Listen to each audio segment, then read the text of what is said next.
My name is Rose, and I never thought one building could change my life in such a strange way. When I first arrived at Eden Girls Hostel, I believed it would be full of laughter, midnight chats, and friendships that would last forever. I was excited, nervous, and a little homesick. But soon I learned something important. When many girls from different homes live under one roof, they don't just share rooms, they share secrets. Some of those secrets are harmless, some are heartbreaking, and some are dark enough to keep you awake at night. The first night I arrived, everything felt like a celebration. Girls were unpacking, laughing, decorating their walls with fairy lights, the sound of music, perfume in the air, the comfort of new beginnings. I met my roommate, Sarah, a quiet girl with kind eyes. She came from a small town, and unlike others, she didn't talk much.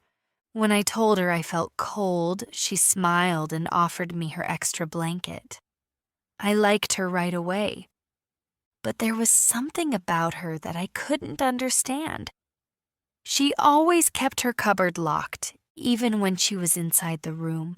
At midnight, when everyone went to sleep, I heard someone crying in the hallway. The sound was soft but heavy, like pain wrapped in silence. I wanted to check, but I didn't move. I told myself it wasn't my business. That night, I learned my first rule of hostel life. Everyone minds their own ghosts. Days passed, and hostel life settled into a rhythm.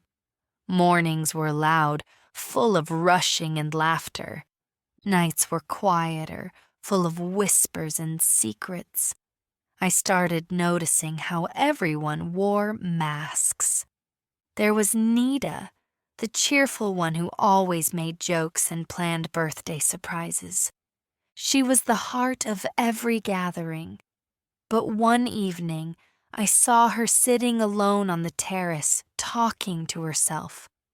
Her voice was trembling, and she kept repeating, "If I tell them, they'll send me home."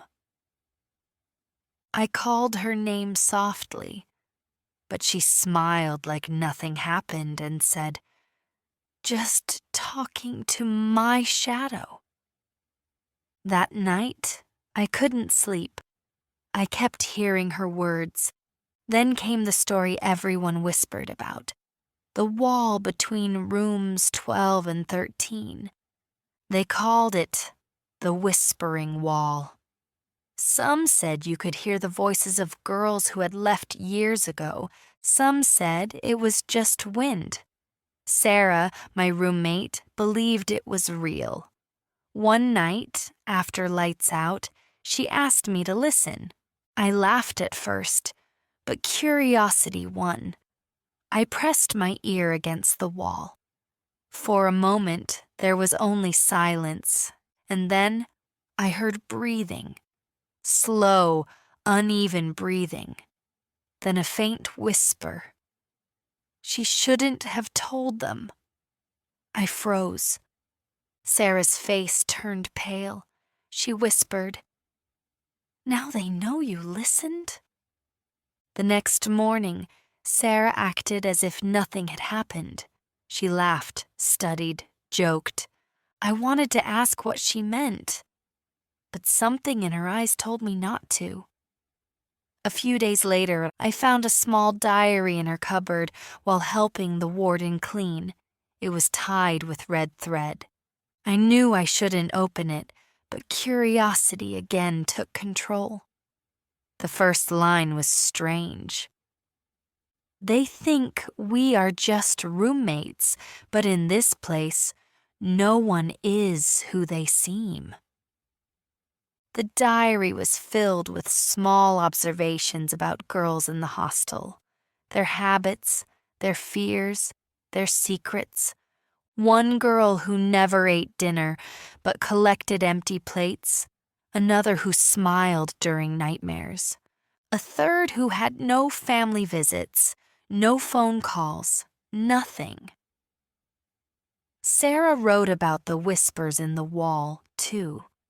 She believed they came from girls who used to live there, girls who had left behind unfinished stories. After reading that, everything changed. I started noticing things I hadn't before. Shadows moving when no one was there. Strange giggles from the bathroom, a door that opened by itself at 2 a.m. One night, I saw Sarah standing near the window, staring outside. When I asked what she was doing, she said, "Sometimes I think the hostel is alive. It listens, it remembers." I tried to laugh it off, but deep down, I felt uneasy.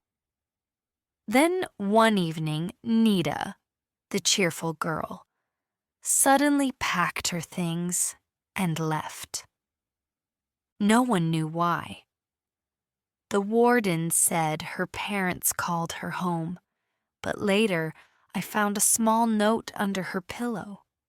It said, "They said not to tell anyone, but I can't stay here anymore." After that, the hostel changed. Girls whispered less, doors closed earlier, laughter faded. Even Sarah became distant. She stopped eating with us, stopped talking much. Then, one morning, she was gone too. The warden said she had transferred to another college, but when I asked where, she just said she didn't leave an address. A few nights later, I went back to that wall. My hands were shaking, but I pressed my ear against it again. The same whispering sound returned, but this time I heard my own name. Rose. It was soft, almost kind. I ran back to my bed, heart racing. I didn't sleep that night. When I finally left that hostel months later, I thought I'd feel free. But the truth is that sometimes when the night is quiet, I still hear faint whispers, like echoes following me from the past. People often ask me what really happened in that hostel. I don't have one clear answer. Maybe it was imagination, maybe it was loneliness, or maybe when too many secrets live under one roof, they begin to speak for themselves. If you've ever stayed in a hostel, you know what I mean. It's not just walls and rooms.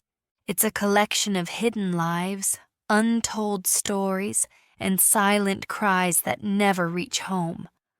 I went there to study, to grow, to make friends, but I came back with something else, a strange understanding that not all mysteries are meant to be solved.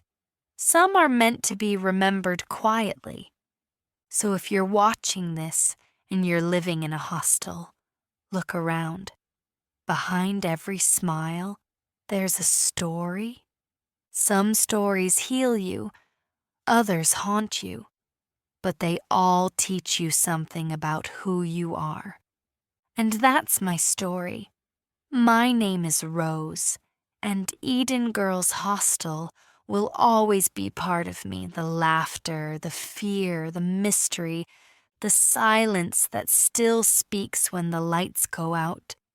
If this story touched you, don't forget to like, subscribe, and share it with someone who's ever lived away from home, because maybe, just maybe, they'll understand the whispers too.